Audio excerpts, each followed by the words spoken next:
Je vous souhaite la bienvenue pour ce nouveau format de la rétrospective de la semaine pédocriminelle. Un format qui deviendra un live dès que nous atteindrons les 1000 abonnés sur cette chaîne, parce qu'il faut avoir 1000 abonnés pour avoir le droit sur YouTube de diffuser en live. Et ce sera dorénavant une vidéo sous forme de commentaire de l'actualité pédocriminelle en France et à l'étranger. Un peu comme je le ferai plus tard en live, sauf que là, il n'y aura pas les chats, donc ce sera sans les interactions et le scénario sera donc un peu plus figé. En conséquence, si vous voulez passer très vite au live, vous savez ce qu'il vous reste à faire. Vous contactez votre maman, votre petite soeur, votre grand frère, votre meilleur ami. Vous leur demandez très vite de s'abonner à la chaîne pour qu'on atteigne les 1000 abonnés. Et aussitôt, je passe en live. Voilà, sans plus attendre, voici le numéro 18 de la rétrospective de la semaine pédocriminelle version 2.0.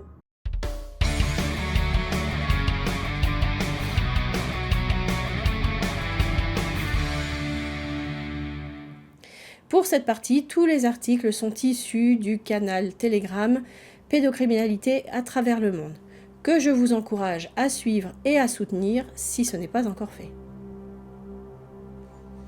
Alors, c'est parti. La première partie, c'est la partie à l'étranger que je conserve toujours. Donc, cette première affaire nous emmène en Australie, où on vous dit qu'un membre d'une secte a été emprisonné pour avoir tué sa fille de 2 ans. Petite fille, la petite Tilly, que l'on voit ici en photo.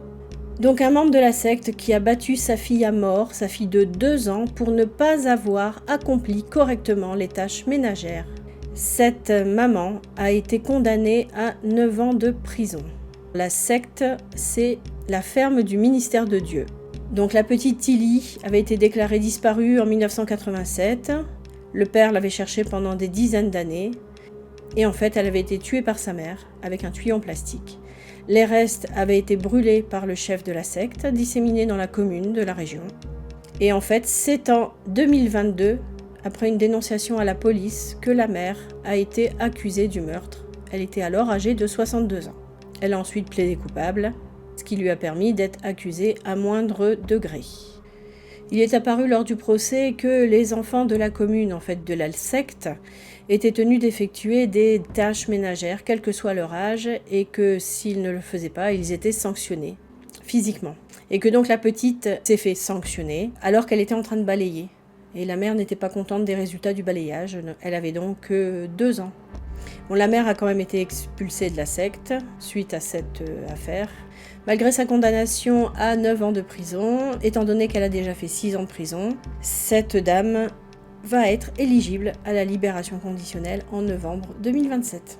J'ai choisi cette affaire parce qu'elle est représentative de la problématique des sectes par rapport aux enfants, au-delà du fait que dans de nombreux cas, les sectes sont des refuges pour les pédocriminels, mais en plus, dans leur pratique, bien souvent, les enfants sont maltraités.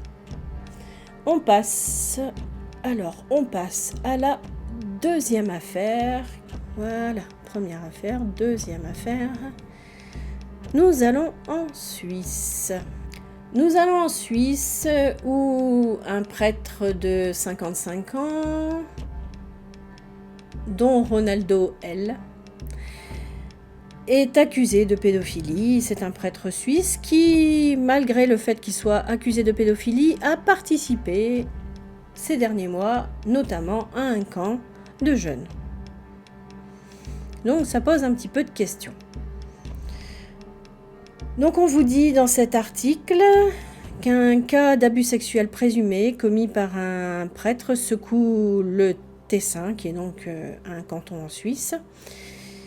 De plus, après le signalement initial, il a fallu des mois avant l'arrestation et le diocèse et les autorités ont-ils, on se pose la question, le diocèse et les autorités ont-ils réagi trop tard ?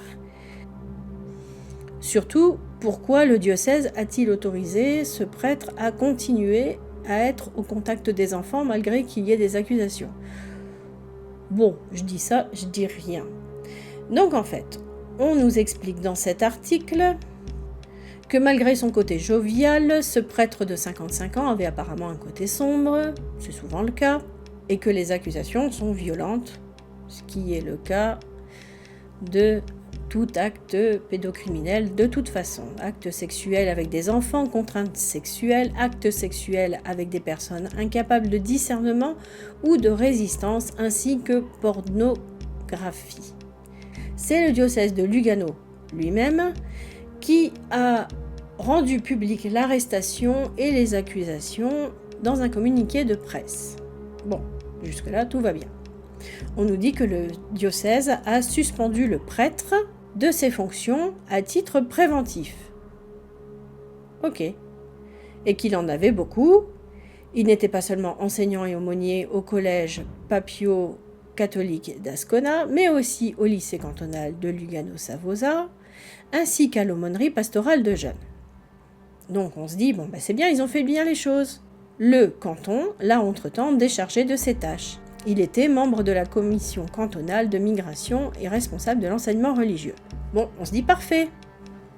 Mais alors, où est le problème ? Le problème, c'est que plusieurs mois se sont écoulés avant l'arrestation. Donc effectivement, ce qui s'est passé n'est pas très clair. La victime présumée, majeure au moment des faits, avait contacté directement l'administrateur apostolique du diocèse.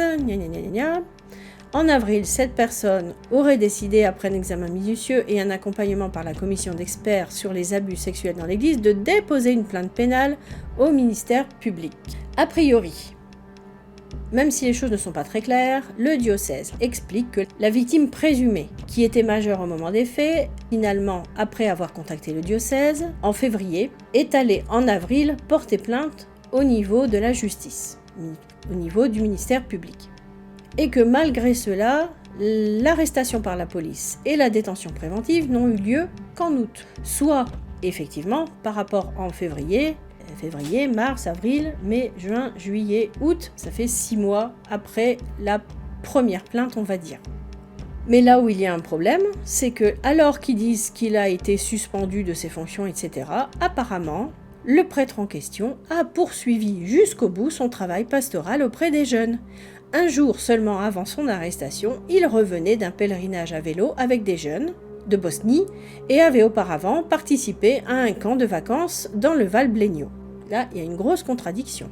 Et si on regarde le reste de l'article, en fait, on a l'impression que les deux se renvoient la balle de la responsabilité. Pourquoi avoir attendu avant l'arrestation ? C'est-à-dire que le diocèse renvoie sur la police la responsabilité. Pourquoi vous avez attendu avant de l'arrêter ? Et la police va dire oui, mais pourquoi vous avez dit que vous l'avez suspendu de ses fonctions et en fait vous l'avez laissé continuer à travailler avec les enfants. Bon bref, donc tout ce que je vois, c'est que les problèmes sont partout les mêmes. Personne n'assume ses responsabilités et surtout personne ne met en place ce qu'il faudrait mettre en place. Et qu'il n'y a pas qu'en France qu'il y a des problèmes. Passons à l'affaire numéro 3. Et nous repartons de l'autre côté de l'Atlantique, nous nous rendons aux États-Unis. Ah, une affaire qui pourrait faire débat aussi, mais pour une autre raison. Donc nous sommes aux États-Unis, dans l'État du Wisconsin, où une jeune femme est accusée d'avoir tué un homme qui l'a forcée à se prostituer et surtout qui avait essayé de la violer. Elle a été condamnée le mardi 20 août à 11 ans de prison et 5 ans de sursis. En fait, le problème, c'est pas aux États-Unis que ça pose problème, c'est plutôt outre-Atlantique, donc en Europe, que ça pose problème. Cette jeune femme a justifié son acte, 2 balles dans la tête, par de la légitime défense. Parce que, donc, la victime, un certain Randall Vollard, a essayé de la violer. Le problème, c'est qu'il n'y a pas que ça. Elle a aussi incendié la maison, volé sa BMW, fait la promotion de ses agissements sur les réseaux sociaux.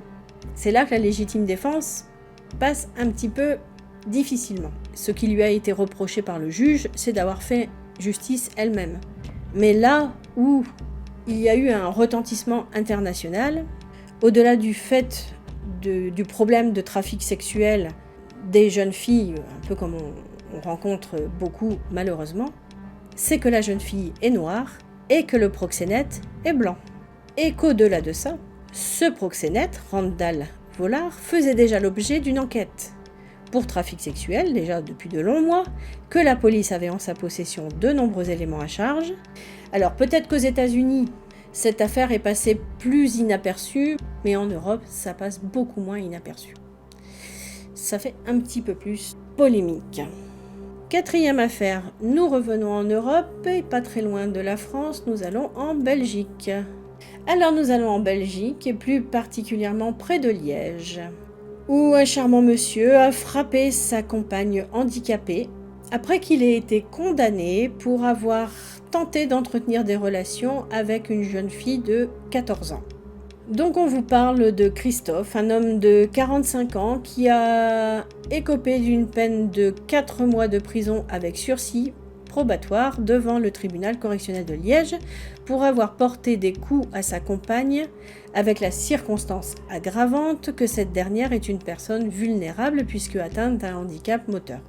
Des faits commis alors même qu'il était déjà sous le coup d'une condamnation avec sursis soumise à des conditions probatoires dont la première est de ne pas commettre de nouveaux délits. En effet, le 6 octobre 2023, il a écopé d'une peine de 18 mois de prison avec sursis probatoire d'une durée de 5 ans après avoir commis des faits de cyberprédation, mais aussi de diffusion et de détention d'images pédopornographiques. Donc c'est une association basée en Nouvelle-Calédonie, l'association True Lie, dont on a déjà parlé dans la rétrospective de la semaine pédocriminelle. Cette association crée des faux profils de jeunes filles mineures sur les réseaux sociaux. En janvier 2021, Christophe a contacté un de ces faux profils en pensant s'adresser à une jeune fille de 14 ans. Et il lui avait proposé des relations sadomasochistes. Il a expliqué avoir déjà entretenu des relations avec une fillette de 12 ans. Et il a également fait part de son intention d'avoir une relation à 4 avec cette jeune fille et sa cousine âgée de 7 ans et une fillette âgée de 12 ans. Il a aussi expliqué qu'il souhaitait violer des fillettes âgées entre 4 et 8 ans pour ensuite les prostituer lorsqu'elles seraient trop âgées. Alors, quand il était devant le tribunal, il a admis les faits, mais il a dit qu'il était sous l'effet de la cocaïne et qu'il a raconté un peu n'importe quoi. Et donc sa compagne devant le tribunal a dit qu'effectivement il consommait de la drogue et que quand il consommait de la drogue, il avait tendance à être violent. Et qu'il avait déjà été violent à son encontre. Le 7 juillet dernier, la police est intervenue au domicile du couple parce que le voisin a entendu une violente dispute. La jeune femme est sortie en pleurs, elle venait d'être frappée par ce fameux Christophe, qui l'avait saisie, secouée, levée de sa chaise avant de la jeter sur le divan et de lui porter des gifles. Le médecin a constaté les coups et relevé une incapacité de travail d'une durée de 5 jours. Affaire numéro 5. Oula. Oui, affaire très, très complexe. Très complexe et surtout qui va avoir un retentissement sur la France. Un drame qui a choqué l'Espagne, qui a eu lieu le dimanche 18 août. La mort du petit Matteo, 11 ans, qui a été poignardé sur un terrain de football et qui a créé une avalanche de haine sur les réseaux sociaux qui a amené le gouvernement à prendre des décisions drastiques par rapport aux réseaux sociaux. Et donc on va voir ça parce que ça a un impact direct sur ce qui se passe aussi en France. Et je pense que vous avez dû vous en rendre compte. Je vais de ce pas, alors il faut que je retrouve le bon article parce que j'en ai beaucoup. Je vais reprendre celui qui montre le déroulé chronologique de tout ce qui s'est passé. Ça, j'ai donc tout le déroulé de l'affaire, on va partir autre chose. On va partir au début, tout au début. Dans cette affaire, il n'est pas réellement question de crime sexuel, mais d'un meurtre effectivement terrible. Le dimanche 18 août, Matteo, 11 ans, jouait sur le terrain de foot avec ses copains. Quand tout à coup, une personne habillée tout de noir, avec une écharpe qui lui masquait le visage, est arrivée sur le terrain de foot et a poignardé, donc a interpellé les jeunes. Les jeunes sont partis en courant et donc Matteo, tombé par terre, s'est fait poignarder. Voilà, donc en fait l'histoire est partie de là et il est décédé. Donc l'affaire commence le dimanche 18 août. Un enfant à Moseron décède après au moins 11 coups de couteau, dont 3 à la poitrine, qui fait qu'il est mortellement blessé sur le terrain de football. Quand les secours arrivent, malheureusement, malgré qu'il ait été héliporté, il décède de ses blessures. Il jouait sur le terrain du centre sportif Angel Tardio à Moseron, une petite ville de Tolède, à peu près 5000 habitants, au sud de Madrid. Donc on est dimanche matin, normalement le terrain est fermé, donc les enfants sont rentrés par un petit chemin que seuls les enfants du village connaissent. C'est un petit trou dans le grillage. Ils sont rentrés, ils sont allés jouer sur le terrain de foot. Et donc, en fait, vers 9h45, il y a un homme qui est rentré. À 9h45, au centre sportif, un homme, le visage couvert, d'un foulard armé d'un objet pointu, a chargé plusieurs personnes qui ont pris la fuite dans un premier temps. Ensuite, il a pris pour cible le petit groupe de Matteo. Donc, les autres enfants ont réussi à s'enfuir, mais pas Matteo, qui lui est tombé au sol. Et donc, il a été mortellement blessé. Donc, il est tombé à côté des tribunes. Donc ensuite, une fois que la garde civile, la Guardia est arrivée, ils ont essayé de rechercher dans la ville, etc., puisque l'assassin s'était enfui. Ils ont lancé une grande chasse à l'homme avec une douzaine de patrouilles. Ils ont appelé ça l'opération Cage. Après, effectivement, la traduction est catastrophique. Ils n'ont absolument aucune idée de qui peut avoir fait cela. Apparemment, ils ont retrouvé donc c'est pas le mouchoir, ça c'est un problème de traduction aussi, c'est le foulard ou l'écharpe. Donc il y aurait une marque significative. Donc ils ont quand même petit à petit la police, vous allez voir, la police va arriver très très vite sur le coupable. Donc on est grande émoi dans la ville. On est à peine une demi-heure après les faits. Donc effectivement, donc là ils partent à la recherche de preuves, ils cherchent le couteau. Donc ça c'est le lendemain. Dans la matinée, une minute de silence a lieu devant la mairie. Les différents responsables politiques du pays s'expriment sur le drame qui vient d'avoir lieu. Et là, on va arriver dans ce qui va commencer à poser problème. À 13h, le porte-parole de la famille, qui est en fait le cousin de Matteo, n'ayant absolument aucune idée de qui peut être le meurtrier, demande alors que personne ne soit criminalisé. C'est-à-dire qu'on ne prête pas d'intention, ni pour son apparence ethnique, ni pour sa race, à cause de sa couleur ou à cause de sa croyance. En fait, il ne veut pas que ça crée une polémique tant qu'on ne sait pas qui c'est, puisque là, ils en ont absolument aucune idée. Et qu'il laisse faire la garde civile, qu'il laisse faire son enquête, en gros. Parce que je pense qu'il commence à y avoir un peu des rumeurs qui commencent à tourner un peu sur les réseaux sociaux. Surtout qu'il a ajouté que il y a une caméra de sécurité d'un voisin qui a capturé un suspect possible et que les enquêteurs sont en train d'analyser ces images. Donc voilà, encore un homme politique qui réagit. Là, on vous montre par où est passé le meurtrier, donc c'est là où les enfants sont passés aussi.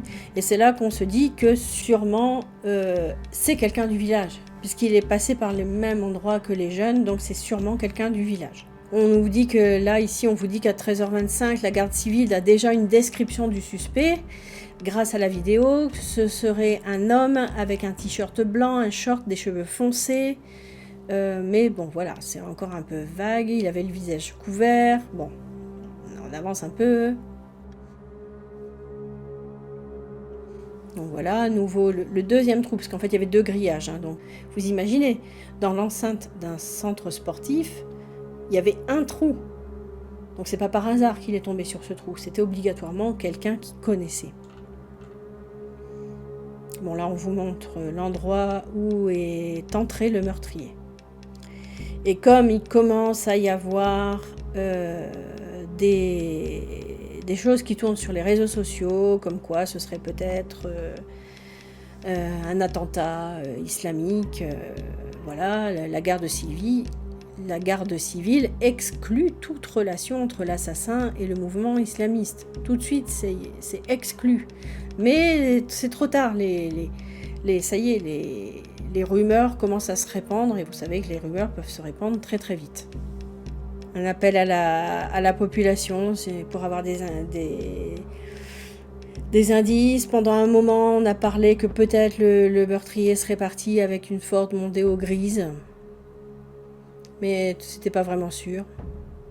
Et enfin, 17h33, on vous dit que ça y est, un suspect a été arrêté. 2 habitations vont être perquisitionnées en fin de journée.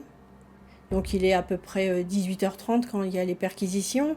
Et à 19h35, la voiture du père de l'inculpé, du jeune qui a été inculpé, est gravée du mot assassin. Donc au départ, il y a très peu d'informations qui circulent, mais en fait très vite. Voilà, donc là c'est la première maison qui est perquisitionnée. Alors très vite, à partir du moment où la rumeur dans le village, on sait que quelqu'un a été arrêté, il y a des rumeurs qui disent que ce serait un jeune homme qui a des problèmes de santé mentale.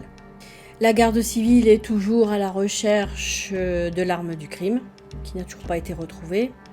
Et donc, effectivement, il y a eu 2 maisons qui ont été perquisitionnées. Donc, les maisons, ce sont la maison du père et la maison de la grand-mère du jeune homme qui a été interpellé. Vers 20h, le détenu est transféré à Tolède. Enfin, j'avance un petit peu parce que sinon, on va y passer la nuit. Là. Non, voilà, la photo de la voiture du père. Hein.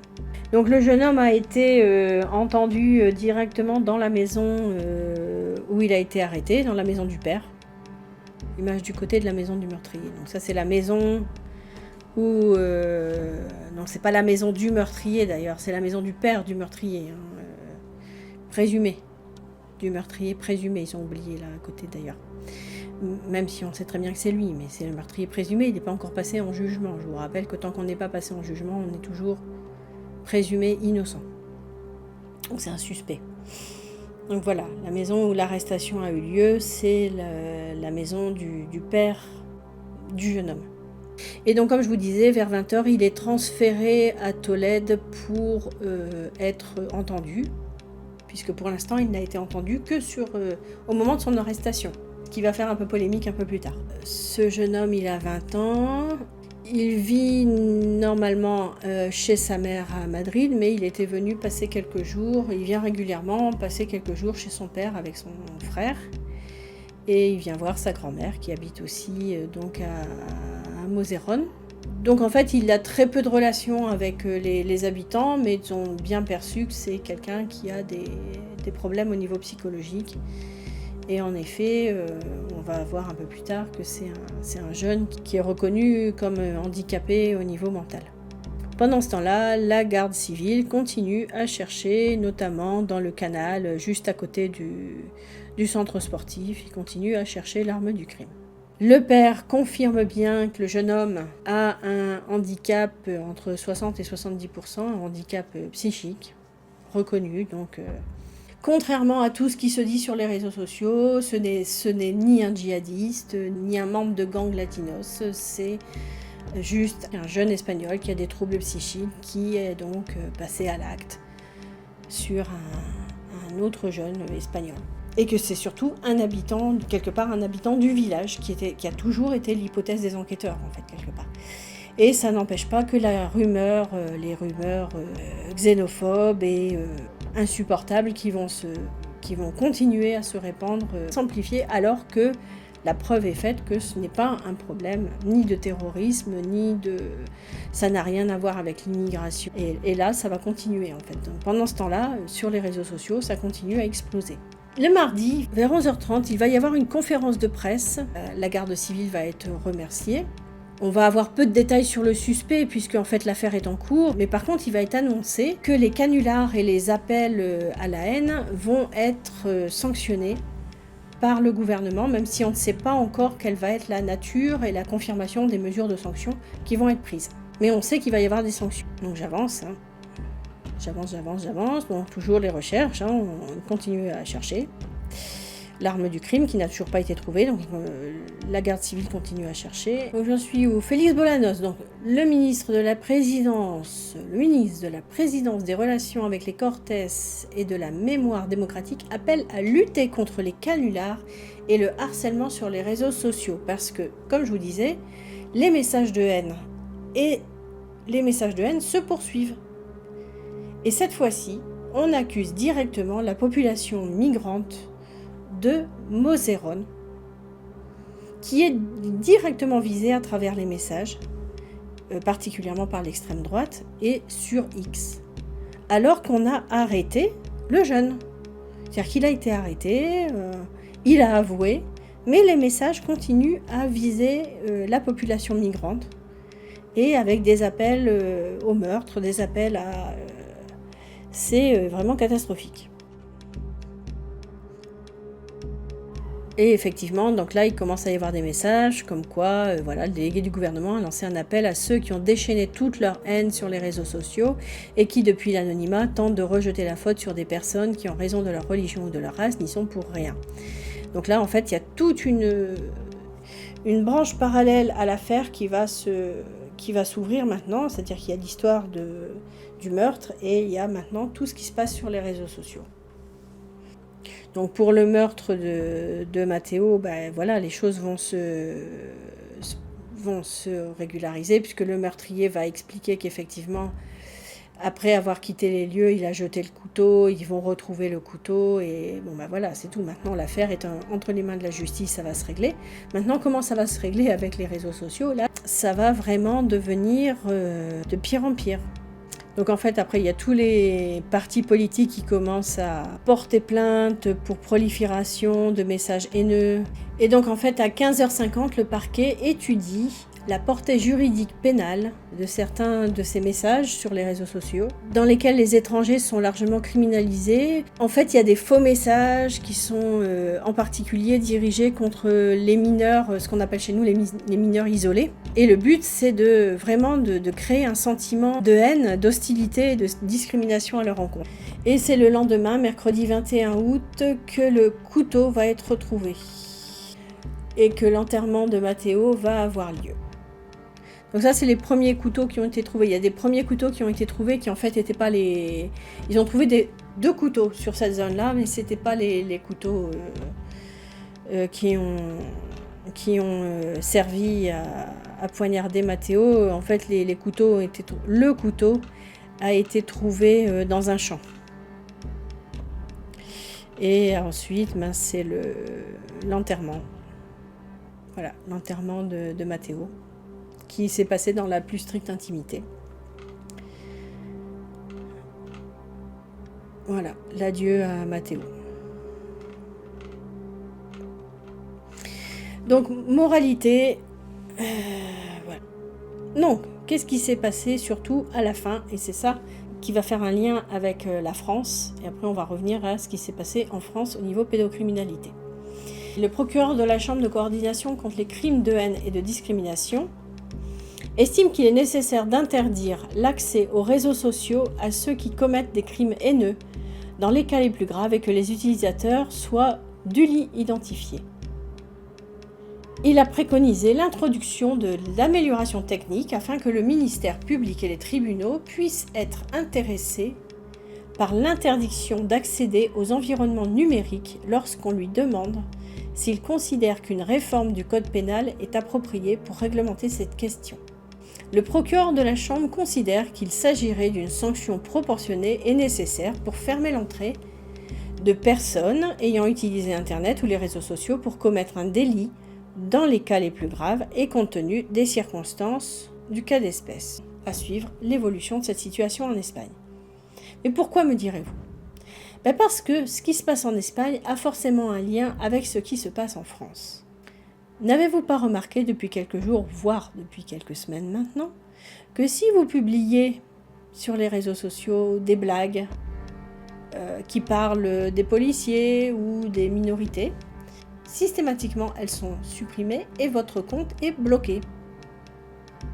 Ça ne vous est pas encore arrivé ? Moi j'en connais beaucoup à qui c'est arrivé. Donc je pense qu'il y a un lien entre ce qui est en train de se passer en Espagne et ce qui va se passer en France. Donc, hasard de calendrier ou pas, à suivre aussi. C'est fini pour l'actualité à l'étranger, on passe maintenant à l'actualité en France. 6e affaire. À Lucé près de Chartres, c'est un sexagénaire qui a été interpellé au domicile de sa fille le mercredi 14 août. Cet homme est soupçonné d'agression sexuelle sur son petit-fils de 14 ans. Il avait emménagé depuis peu chez sa fille et selon la police, le grand-père aurait reconnu une partie des faits. Des images pédopornographiques ont été retrouvées sur une clé USB lui appartenant. Affaire suivante.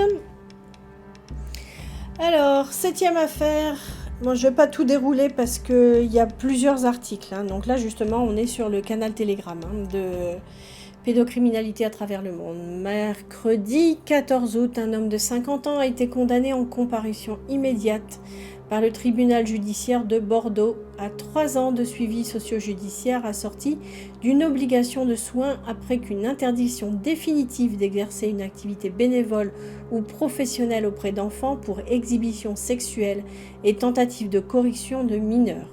Car cet homme était un ancien enseignant de l'éducation nationale, professeur d'économie dans un établissement privé et dirigeant d'un club de tennis. Que de bonnes raisons d'être auprès des enfants. Dans la nuit du samedi 10 au dimanche 11 août, il a proposé un concours d'éjaculation à 3 adolescents dans la laverie d'un camping à Soulac-sur-Mer, promettant 50 € aux gagnants. L'homme baisse alors son pantalon et leur montre son sexe en érection. Il a tenté de toucher un des enfants, mais les autres l'ont repoussé. Il leur a même proposé d'aller dans sa caravane regarder un film porno. Un des enfants s'est confié à sa sœur et lui a conseillé de prévenir ses parents. La famille a porté plainte le lendemain matin. Mais le dossier a pris une autre tournure quand l'un des enfants a révélé lors des auditions que l'homme se livrait régulièrement à des faits de viol sur lui depuis plusieurs années. En effet, cet enfant était placé chez les beaux-parents de ce professeur. Une enquête pour viol sur mineur a donc été ouverte, a confirmé le parquet de Toulouse ce mardi 20 août. C'est donc une affaire à suivre. 8e affaire, un élu municipal de Seine-et-Marne en détention provisoire pour viol et agression sexuelle sur mineurs. Benoît Fromeau, un élu municipal de Chessy en Seine-et-Marne, a été mis en examen et placé en détention provisoire pour des faits de viol et d'agression sexuelle, a indiqué mardi 13 août à l'AFP le parquet de Meaux. Selon une source policière à Libération, les infractions reprochées relève d'un viol commis sur un mineur par une personne ayant autorité sur la victime, d'une agression sexuelle imposée à un mineur de 15 ans, de la détention, de l'acquisition et de l'offre ou de mise à disposition de l'image d'un mineur présentant un caractère pornographique.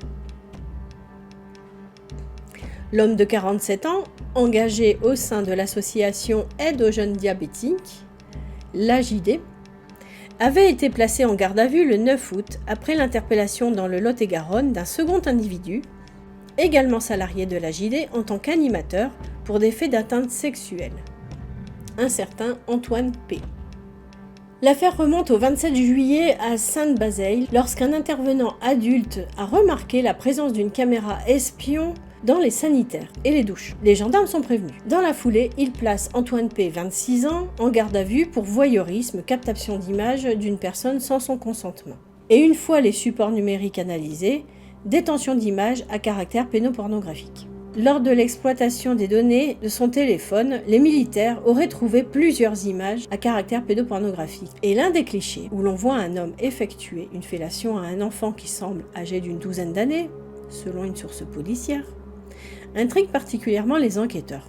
Selon Antoine P., l'individu en question est Benoît Fromeau. Mais les faits pourraient n'avoir aucun lien avec ce séjour. Le mineur ne paraît pas avoir participé à cette colonie de vacances. Interpellé à Chessy, Benoît Fromeau aurait reconnu les faits de voyeurisme et aurait avancé avoir aidé Antoine P. dans l'assouvissement de ses fantasmes. Benoît Fromeau n'aurait pas su s'expliquer sur la photo retrouvée sur le téléphone. Une perquisition a également eu lieu à son domicile où les policiers ont saisi une console de jeu, des disques durs et un ordinateur. Ce dernier est employé au sein de l'association Aide aux jeunes diabétiques tout comme Antoine P., qui effectuait des missions. Au sein de cette structure reconnue d'autorité publique, le quadragénaire est chargé d'organiser des séjours de soins de suite et de réadaptation, SSR, qui permettent aux enfants et adolescents, en plus des activités sportives, artistiques et culturelles proposées, un apprentissage du traitement et du bien-vivre avec le diabète. Contactée, la direction de l'association dit avoir été informée ce vendredi d'une enquête pénale en cours contre l'un de ses salariés et indique n'avoir aucune précision à ce stade. Un tel comportement, s'il est avéré, est profondément attentatoire aux valeurs défendues par l'AJD et doit être sanctionné, réagit l'avocat de l'association. La pénaliste fait également savoir que le contrat d'Antoine P. n'a pas été renouvelé. En plus de ses activités au sein de l'association, Benoît Fromeau est également élu au sein de la majorité municipale de Chécy. Lors de son parcours politique, il a également été adjoint à la culture et élu au sein du Val d'Europe Agglomération. Sollicité, le maire de la commune, Olivier Bourgeot, n'a pas souhaité faire de commentaires, indiquant qu'il était important de laisser la justice faire son travail sur cette procédure qui ne fait que débuter. Benoît Fromeau est mis en examen pour viol sur mineur et a été placé en détention provisoire. Et c'est surtout une vidéo et une photo qui causent le plus de problèmes à l'élu Seine-et-Marnais, puisqu'on y voit un garçon être masturbé et un autre subir une fellation de la part d'un homme adulte, dont on voit seulement le bas du visage, des actes qui auraient pu être commis en août 2022, dans le centre de Mimé, et qui auraient pu lui être attribués, toujours selon Antoine P. Les investigations des enquêteurs chargés d'identifier de potentielles victimes s'annoncent longues. 9e affaire. Gabriel et Emmanuel, et ceci n'est pas leur vrai prénom, sont aujourd'hui âgés de 12 ans. Pendant 2 ans, ils ont été des proies faciles pour Christophe L., un consultant en informatique, collègue de travail du père des jumeaux. Ce dernier ignorait un pan important du passé de son associé. Une condamnation de 3 ans de prison, dont 2 avec sursis, pour agression sexuelle et corruption de mineurs. En 2020, durant le Covid, sous prétexte d'aider les 2 parents en difficulté, le prédateur s'est incrusté dans cette famille. Se faisant inviter et proposant de coucher les enfants pendant que les parents faisaient la vaisselle, c'était un gentil tonton, il faisait des cadeaux, la réalité était bien plus sordide. Au moment de dire bonne nuit, prétextant des massages, il nous le faisait, explique Emmanuel, qui peine encore à verbaliser les attouchements.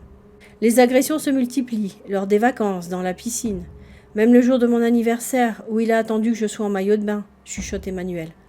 Les parents n'y verront que du feu. Lors des auditions, le pédophile met du temps à reconnaître les faits et ne s'excuse même pas pendant la confrontation dans le bureau de la juge d'instruction.